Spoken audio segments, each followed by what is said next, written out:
Musim peralihan dari kemarau ke hujan rentan menimbulkan banyak jenis penyakit, diantaranya flu dan batuk. Flu yang disertai demam tinggi dan batu berdahak, serta gangguan saluran pernafasan, kerap menyerang saat kondisi daya tahan tubuh lemah.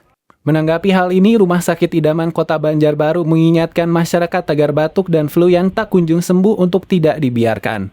Flu dan batuk yang terjadi selama beberapa hari justru menurunkan sistem imun tubuh sehingga berpotensi menyebabkan penyakit yang lebih serius seperti pneumonia.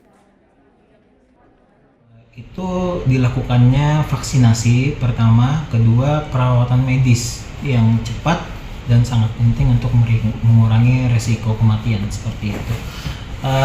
Tentunya di Rumah Sakit Daerah Idaman kita memiliki layanan rawat jalan spesialis paru dengan 2 dokter spesialis yang dapat mengakomodir keluhan-keluhan pasien terkait penyakit di bagian paru.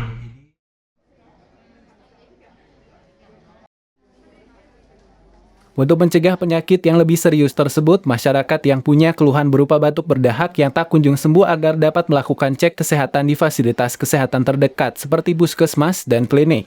Sujianto, Banua TV Kota Banjarbaru melaporkan.